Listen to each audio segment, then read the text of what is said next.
नमस्कार दोस्तों।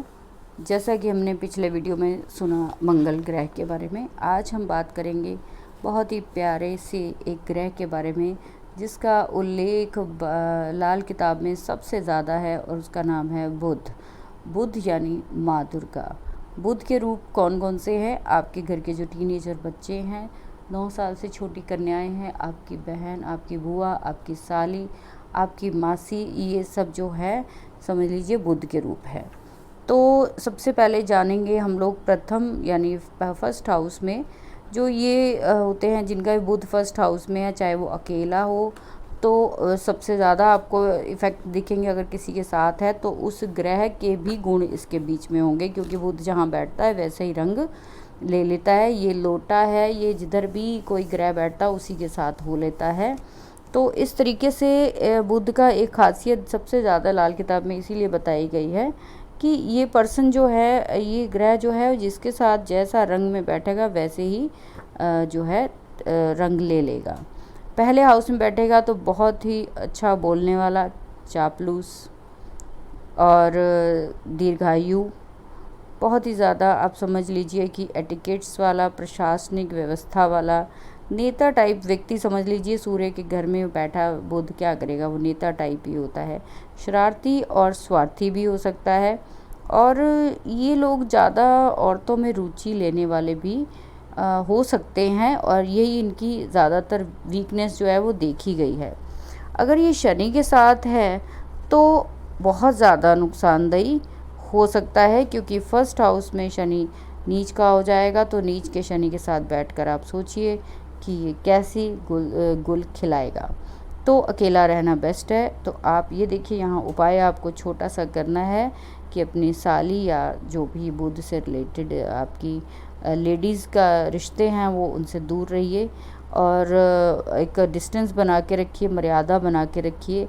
हरे रंग से परहेज़ कीजिए, और कभी भी आप मांस या अंडे ना खाएं, और जो है मछली का शिकार भी यहाँ पर करने से मना किया गया है। सेकंड हाउस में जो है बुध जो क्या करता है, बहुत ज़्यादा बोलने वाले लोग होते हैं। ये हर वक्त चपड़ चपड़ करने वाले होते हैं। मेरे पास एक कुंडली आई थी, वो जो गर्ल है वो बात किसी और को करने ही नहीं देती, बस उसकी सुनते रहो तो वो ठीक है। अब यहाँ पे अकेला होगा तो और भी ज़्यादा ये खुला होगा, खुले विचारों का होता है, और थोड़ा सा सेल्फिश होता है, थोड़ा पत्नी भक्त होता है अगर मैरिड है तो। और इनको जो है बच्चों का यहाँ ज़्यादा सुख नहीं मिल पाता, क्योंकि यहाँ बृहस्पति का भी अधिकार है सेकंड हाउस में, और यहाँ पे चंद्रमा का भी है, और यहाँ पे शुक्र का भी है। तो शुक्र के ही इनको रिज़ल्ट जो है तभी ख़राब मिलते हैं, क्योंकि यहाँ बृहस्पति के साथ भी इसका जो है संबंध अच्छा नहीं है। परंतु आप ये देखिए कि अगर फिर भी आपको अच्छे रिज़ल्ट मिल रहे हैं तो ठीक है। अगर बुध नीच का हो रहा है किसी तरीके से, तो दूसरे खाने में बुध अकेला होने से शौकीन, रुचि वाला हो सकता है। 8वें खाने में कोई शत्रु अगर नहीं है, वहाँ से कहीं से कोई दृष्टि संबंध नहीं बन रहा, तो बुध जो है, क्योंकि बुध जहाँ भी बैठता है वहाँ से उल्टी दृष्टि देखता है, तो उल्टी दृष्टि जो इसकी 7वीं है वो 8वें घर में पड़ेगी दूसरे घर से। तो कहने का मतलब यह है कि 8वें घर में अगर कोई और नीच ग्रह है, कोई इसका एंटी ग्रह है, तो और ज़्यादा परेशानियाँ पैदा करेगा। उपाय आपको यहाँ सेकंड हाउस में बृहस्पति का करना है। मंदिर में बृहस्पति की चीज़ें दीजिए, और छोटी कन्याओं को जो है उनकी सेवा कीजिए। दांतों में जो है बहुत जल्दी ऐसे लोगों की दिक्कत आ जाती है, तो दांतों की जो तकलीफ़ दूर करने के लिए मैंने काफ़ी लोगों को सुझाया है फिटकरी से दांत साफ़ करने के लिए। तो बुध का बहुत अच्छा यहाँ पे उपाय है, वरना बहुत छोटी उम्र में दांतों में प्रॉब्लम हो जाती है। यहाँ पे ज़ुबान से रिलेटेड प्रॉब्लम्स हो जाती है, तो फिटकरी की यूज़ ज़रूर कीजिए। थर्ड हाउस में जो है बुध बहुत ही ज़्यादा ख़राब है, मंगल का घर है। ये व्यक्ति को ज़्यादातर जो है बार बार थूकने की आदत होती है। थूकने से मतलब वो थूक भी है, लेकिन एक और भी यहाँ पे मतलब निकलता है कि दूसरों की बुराई करने वाला व्यक्ति जो होगा, हर वक्त दूसरों को कुछ ना कुछ जो है कहता रहता है उल्टा सीधा। तो हमेशा सफ़र में ही इनकी ज़िंदगी निकलती है, बिताने वाला और घूमना फिरना उनका हर वक्त चालू रहता है। तो ये सब बुरी कंडीशंस तब भी ज़्यादा होती है जब इनके साथ दूसरे जो है बुरे ग्रहों का साथ इनको मिल जाता है, जैसे नीच शनि का साथ मिल जाए, या फिर आप समझ लीजिए कि मंगल और बुध का हो जाए, तो इस तरीके से चंद्रमा के साथ हो जाए, तो कई बार बहुत ज़्यादा नुकसान इनका हो जाता है। सातवें घर में शनि राहु केतु में से कोई भी ग्रह हो तो बुध पिता एवं मामा के लिए बहुत ही मंदा होता है। इसके अलावा अपने थर्ड हाउस के बुध के लिए अगर आपको किसी तरीके के कोई साइड इफ़ेक्ट हो रहे हैं, आपको कोई गलत रिज़ल्ट आ रहा है, आपके किसी भी तरीके से घर में प्रॉब्लम है, आप जो है आपको हमेशा कोई ना कोई दिक्कत जो है वो सिबलिंग्स के साथ स्पेशली बनी रहती है, तो आप ये देखिए कि आपको उपाय करना है यहाँ पे चंद्रमा का और केतु का। चंद्रमा का उपाय है कि चावल और दूध आप मंदिर में दीजिए, और केतु का उपाय है कि आपको कुत्तों की सेवा करनी है और फिटकरी से दांत तो साफ़ करने ही है। तो बहुत सारी चीज़ें आपको यहाँ पे फ़ायदा हो जाएगा।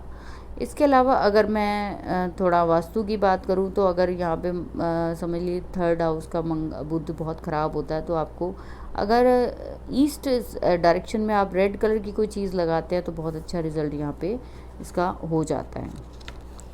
फोर्थ हाउस के बुध का जातक जो है यानी व्यक्ति बहुत ज़्यादा मान सम्मान मिलता है इसको, अच्छी नौकरी वाला होता है, अकेला हो तो।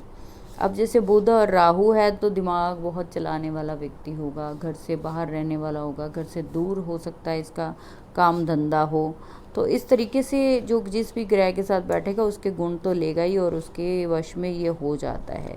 तोता या बकरी घर में कभी ना पाले, आपकी माता को बहुत कष्ट होता है। ऐसा व्यक्ति जिसका बुध 4 में है वो अपनी मदर का बहुत लाडला होता है। तो खाना नंबर 2, 3, 4, 6 में चंद्र का होना अति श्रेष्ठ है। उपाय क्या करना है, अगर कोई साइड इफ़ेक्ट आपको घर से संबंधित आ रहा है, आपको सुखों में कोई कमी आ रही है, आपको पढ़ाई में कोई दिक्कत आ रही है, किसी भी तरीके से आपको परेशानी हो रही है, तो आपने अपनी धन संपत्ति के वृद्धि के लिए सोना और मन की शांति के लिए चांदी की चेन आपने पहननी है। इससे क्या होगा कि मन शांत होगा और आप घर में जो है कोई भी सोना नहीं रख सकते तो आप हल्दी रख सकते हैं इसके बदले में, ठीक है, तो लेकिन रखना आपको ज़रूरी है। तो इस तरीके से आपका दिनों दिन दौलत धन बढ़ता जाएगा। पंचम यानी कि 5th हाउस में जब हो तो जातक जो है ना वो एक तरह का वैद्य होता है, यानी कि उसको बहुत सारी जो है वो क्रिएटिविटी उसमें होती है, बहुत सारी चीज़ें उसको आती हैं ज़िंदगी में, बहुत सारी चीज़ों की उसको नॉलेज होती है, एक तरह का वैद्य हकीम ही समझ लीजिए कि वो होता है। उसे संतान का सुख कम मिलता है और बकरी तथा शुक्र की चीज़ें लाभदायक होती हैं इनके लिए। बृहस्पति अगर नीच होने से इनका बहुत ही बुरा प्रभाव हो जाता है। 5th हाउस ज़्यादातर बच्चों का है, तो समझ लीजिए आप ज़िंदगी में जो है बहुत सारी चीज़ें सीखेंगे बच्चों की तरह, आपको हमेशा कुछ ना कुछ लर्निंग आपकी ज़िंदगी में चलती रहेगी, एंटरटेनमेंट आप अपनी ज़िंदगी में करते रहेंगे। तो अगर 5th हाउस से आपको कोई दिक्कत हो रही है, कोई परेशानी हो रही है, तो तांबे का पैसा आप गले में पहन सकते हैं या फिर मोती या चांदी का धारण करना भी आपके लिए शुभ हो सकता है। छठे हाउस के बुध जो है वो ज़्यादातर जो है मस्त स्वभाव के होते हैं, अपने दिमाग से बहुत काम लेते हैं और समझ लीजिए वो ऐसा एक ज्ञानी योगी कह लीजिए जिसकी बहुत टाइम आने पे किसी ना किसी टाइम पे उनकी बहुत जो है प्रसिद्धि होती है। सोना धारण करना बहुत अच्छा है इन लोगों के लिए। अगर दूसरे खाने में सूर्य, बृहस्पति और शनि हो तो बहुत लाभदायक होगा। इन लोगों को माता के लिए ये चंद्र की वस्तुएं माता के लिए लाभदायक नहीं होती हैं। ईमानदारी फलित होती है, ईमानदारी से अगर चलते हैं तो ठीक है, वरना बेईमानी से तो इनका जो खात्मा पक्का है। बेईमानी इन लोगों को नहीं करनी चाहिए। बहन बुआ बेटी की हमेशा रिस्पेक्ट करनी चाहिए। अगर आपका कहीं समझ लीजिए शुक्र भी खराब हो रहा है और यहाँ पे बैठा बुध जो है उसको शुक्र मंदा होने पर वर्षा का पानी कांच की बोतल में रख घर में स्थापित करें, तो इस तरह से ये बृहस्पति का उपाय हो जाएगा। सप्तम भाव के लिए यानी 7th हाउस में ये व्यक्ति बहुत चालाक, बड़ा अच्छा बिजनेसमैन लेडीज़ के साथ बहुत बढ़िया इसकी कम्युनिकेशन होगी। और सबसे बड़ा प्रैक्टिकल जो है, सबसे अपना काम करवाने वाला, सबके साथ मिलकर हंसी मजाक करने वाला व्यक्ति होगा। अगर बुध सोया हुआ नहीं है तो बहुत श्रेष्ठ है, अगर सोया हुआ है तो वो मिट्टी के बराबर है। तो इस तरीके से जैसे 9th हाउस में बुध नीच का होता है, जब तक कि स्त्री संबंध उसके साथ ना रहें तो अच्छा होता है। तो ऐसे व्यक्ति जो 6th हाउस में जिनके भी बुध है वो बहुत अच्छा होता है बिजनेस के लिए। वो बच्चों के रिलेटेड या फिर समझ लीजिए ज़मीन से रिलेटेड बहुत सारी जो काम है, कम्युनिकेशन से रिलेटेड, अकाउंट से रिलेटेड, एजुकेशन से रिलेटेड काम जो है वो कर सकते हैं। और इसके साथ अगर आपको किसी भी तरीके की कोई दिक्कत आपको से 7th हाउस से रिलेटेड आ रही है तो आपको क्या करना है, काले रंग की आपको एक गाय की सेवा करनी है। और आप बड़ी उम्र की जो लेडीज़ होती हैं उनके साथ हमेशा माता या रिस्पेक्टिव जो है स्वभाव उनके साथ रखना, आपको रिस्पेक्ट करनी है। लेडीज़ को फीमेल्स के साथ कभी भी बदतमीज़ी नहीं करनी चाहिए 7th हाउस के बुध के लिए। अब 8th हाउस के लिए जो है ये तो बस सबसे बेकार कंडीशन है बुध की। समझ लीजिए कि हर वक्त तो गुप्त रूप से कोई ना गुप्त रोग से जूझता रहेगा। ज़ुबान का, गंदी ज़ुबान होती है, ऐसे लोगों की अच्छी बात नहीं निकलती है इनके मुंह से। हमेशा परेशान रहता है, परेशानियों से घिरा रहता है। सुख शांति मुश्किल से मिलती है। मतलब 34 साल तक तो बहुत ही ज़्यादा इनका टाइम ख़राब होता है। तो अगर इनका कहीं राहु भी ख़राब हो गया तो समझ लीजिए फिर तो इनको जेल के दर्शन भी कई बारी करने पड़ जाते हैं। तो इस तरीके से इनका जैसे किसी के गलत ग्रह के साथ जुड़ाव होता है तभी ये जो है बैड रिजल्ट दिखते हैं। वैसे बुध 8 वाले को बोला जाता है अपनी ज़ुबान कभी किसी को ना दे, किसी की गारंटर ना बने ज़िंदगी में। मेरे पास एक केस आया था कि उन लोगों ने जो है किसी की गारंटी दी थी और बुध 8वें हाउस का था, जिनकी उन्होंने गारंटी दी वो पर्सन जो है वो भाग गए। पूरी गाड़ी का लोन जो है वो उस पर्सन के सिर पे आ गया और उस पर्सन वो इस लायक नहीं था कि वो चुका पाता। और आज वो दर बदर उनको अपना घर बेचना पड़ा लोन के लिए। उनको बहुत कुछ तकलीफ़ें उठानी पड़ी वो एक गलती के कारण। तो ये चीज़ें जो लिखी गई हैं ये बिल्कुल 100% नहीं 1000% सच है। बुध 8 वालों को कभी किसी का गारंटर नहीं बनना चाहिए। इवन कि कहीं भी बुध आपका ख़राब हो रहा है ना तो आपको कभी किसी की गारंटी नहीं देनी चाहिए। बुध खराब का इलाज ही यही है कि एक प्रिकॉशन ही सबसे बड़ी यही है, उपाय से भी ज़्यादा अच्छा यही है। अब 8 के लिए आपको करना क्या है कि पीले वस्त्र नदी या दरिया में 43 दिन तक आपको धोने हैं। कन्या पूजन करने से आपको शांति होगी। घर में पूजा का स्थान बार बार ना बदलें, इससे बृहस्पति जो है वो ख़राब होगा, आपको और भी ज़्यादा तकलीफ़ें होंगी। 9वें हाउस के लिए यानी कि 9th हाउस के लिए काफ़ी अशुभ फलदायी होता है 8वें और 9वें दोनों के लिए। इनको बार बार जो है गलत काम करने की आदत होती है। ये अपने बड़ों को संस्कार नहीं निभाते, उनके साथ बदतमीज़ी करते हैं, बहस करते हैं और बहुत सारी तकलीफ़ें जो अपने बड़ों को देते हैं। बड़ों की बात नहीं मानते और कहीं बुध राहु बैठ जाए, बुध बैठ जाए तो फिर तो और भी बेड़ा जो है वो इनका पार होने वाला नहीं होता है। तो बुध यहाँ पे बहुत बहुत बहुत बुरा रिज़ल्ट देता है 8वें और 9वें। इन 2 घरों का आपको इलाज ज़रूर करना ही चाहिए। चावल या चने की दाल बहते पानी में बहाना है आपको और आपको हरे रंग से हमेशा परहेज़ करना है। चांदी पहन के रखिए हमेशा। और एक बहुत अच्छा उपाय जो मैंने करवाया है अपनी एक क्लाइंट को कि मिट्टी के बर्तन में आपको 9 मशरूम या पूरा मशरूम का वो मिट्टी के बर्तन में छोटा सा लोटा लेकर उसमें भरिए और लगातार 9 दिन आप दे दीजिए मंदिर में। बहुत बहुत सारा आपको ज़िंदगी में तकलीफ़ इससे दूर हो जाएगी। और ये रेगुलर करना पड़ता है, थोड़े थोड़े टाइम बाद 8वें और 9वें वाले को जो है थोड़े थोड़े टाइम बाद उपाय 3-3 महीने बाद रिपीट कर लेने चाहिए। दूसरा जो है 10वें घर के लिए बोला गया है कि ठेकेदारी में निपुण होता है, एक तरह से कॉन्ट्रैक्टर और मान प्रतिष्ठा वाला, खुशामदी स्वभाव वाला, बहुत इंटेलिजेंट। और विशेषकर अगर ये नॉन वेज खाता है तो इनके लिए बहुत नुकसानदायी होता है, तो इनको नॉन वेज नहीं खाना चाहिए। शनि के घर में शनि के को ख़राब नहीं करना चाहिए। बुध के नीच होने पर जातक थोड़ा चापलूस टाइप हो जाता है, उल्टी सीधी बातें बनाकर अपना काम निकालता है, लोगों से ठगता है, सेल्फिश होता है, तो ये उसके लिए अच्छा नहीं होता है। तो इसलिए आपको अगर अपना यहाँ काम धंधा अच्छा चलाना है, आपको टेक्निक से चलना चाहिए, खुशामदी वाला, दूसरों से व्यवहार कुशलता से चलना चाहिए। अपनी ज़ुबान से ही आप बहुत कुछ जीत भी सकते हैं और हार भी सकते हैं। उपाय शनि का करना है आपको, घर में चौड़े पत्ते नहीं लगाने, मनी प्लांट, तुलसी का पौधा नहीं लगाना आपको।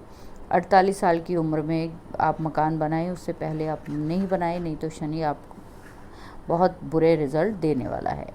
11th हाउस के आपको रिज़ल्ट है, वो जातक जो है वो भी काफ़ी इंटेलिजेंट होता है, काफ़ी योग्य गुणों वाला व्यक्ति होता है। कारणवश अगर बुध नीच का हो जाए तो वह बहुत कष्ट देता है। अगर कहीं वर्षफल में भी ये बुध 8वें, 9वें, 11वें में ख़राब कंडीशन में आ जाए तो ऐसे व्यक्ति अगर कोई तावीज़, कोई इस तरह का धागा डाल लेते हैं तो बहुत बहुत बुरा हालत इनकी होने वाली होती है। अगर एक चीज़ और बताना चाहूँगी आप लोगों को, अगर बुध ख़राब है कहीं भी कंडीशन में, आप गले में कोई भी धागा तवीज़ कभी मत पहनिए, वरना आपको बहुत दिक्कतों का सामना करना पड़ता है। और अगर आपको ऐसा कुछ हो रहा है तो आप एक बार अगर आपने पहन रखा है तो उसको थोड़े टाइम के लिए उतार के अपनी ज़िंदगी में चेंज करके देखिए। तो 11th हाउस में आपको उपाय ये करना है, कोई भी प्रॉब्लम आ रही है तो सूर्य से सहायता लेनी है आपको, क्योंकि सूर्य यहाँ बहुत अच्छा होता है। गले में तांबे का पैसा पहनना है, और घर में जो आपको घर में जितने भी बड़े बर्तन हैं उनको आप बर्तनों पर ढक्कन ना रखें और खाली ना रखें, उनमें कुछ ना कुछ सामान भर दें, चाहे आधा आधा किलो आप चावल रख दें, कुछ भी रखें, लेकिन आप जैसे ही खाली बर्तन जो है उसमें जो हवा भरती है वो बहुत रिज़ल्ट ख़राब कर देती है, यानी बृहस्पति ख़राब हो जाता है उससे, तो आपको खाली नहीं रखना है। 12th हाउस के बुध जो है वो और भी ज़्यादा खतरनाक है, ये और भी भयानक बीमारियां, भयानक विपत्तियां अचानक से दे देता है, ज़िंदगी भाई नर्क बना देता है। कई केसेस मेरे पास है जो 12 बुध वाले हैं, उनको अपनी ज़िंदगी का हल ही नहीं मिलता, रात को सोते नहीं, सिर दर्द, तनाव, हर वक्त चिंता चिंता चिंता इनकी ज़िंदगी में एक ही होती है, पत्नी से बनती नहीं, और हर वक्त जो ख्याली पुलाव में इनकी ज़िंदगी निकलती है। सबसे अच्छा उपाय आप लोगों के लिए गणेश जी की पूजा कीजिए। गणेश जी की पूजा करते ही आपका मन शांत होना शुरू हो जाएगा। सफ़ेद और काले रंग का कुत्ता आपको बहुत बहुत अच्छा रहेगा। अगर आपके घर में पाला हुआ कुत्ता मर जाता है तो उसको दोबारा उसी दिन दूसरा ले आइए। गले में आपको पीला धागा ज़रूर डालना चाहिए, क्योंकि बृहस्पति उससे जो है आपको साथ जो है, बृहस्पति यहाँ जो ख़राब हो रहा है आपके यहाँ आने से वो नहीं होगा। तो इस तरीके से मैंने कोशिश की है आपको बुध की चीज़ें बताने का, कि बुध जो है एक ऐसा प्लेनेट है जिसका अपना जो है, जैसे राहु केतु का अपना कम स्वभाव है ना, ऐसे ही इसका भी जो मुझे लगता है राहु केतु की तरह ही, ये जिसके साथ बैठते हैं भाई उसी के रंग में चल पड़ते हैं। एक आपने कहावत सुनी होगी, बिन पैंदे का लोटा, तो ये वही है बस, ये जिस तरफ जिस प्लैनेट को देखते हैं उसी का रंग ले लेते हैं। अब दूसरा, अगर आपकी कुंडली में कहीं जुपिटर और राहु मिल रहे हैं तो भी बुध खराब हो जाता। मैं एक स्पेशल वीडियो बुध पे बनाऊंगी, जिसमें मैं आपको बहुत ब्रीफली बताऊंगी कि कैसे कैसे आपने बुध को देखना है, कहाँ ख़राब हो रहा है, कहाँ नहीं हो रहा है। बड़ी आसानी से मैं आपको सभी लाल किताब के रूल्स जो है धीरे धीरे बताना शुरू कर रही हूँ, और उम्मीद करती हूँ मेरे वीडियोस कंटिन्यू रहें, आप लोग मेरा साथ ऐसे ही देते रहें। और अगर आपको अच्छा लगा हो तो प्लीज़ शेयर और सब्सक्राइब ज़रूर कर दीजिए, आपकी मोटिवेशन से ही मैं आगे बढ़ रही हूँ। Thank you very much.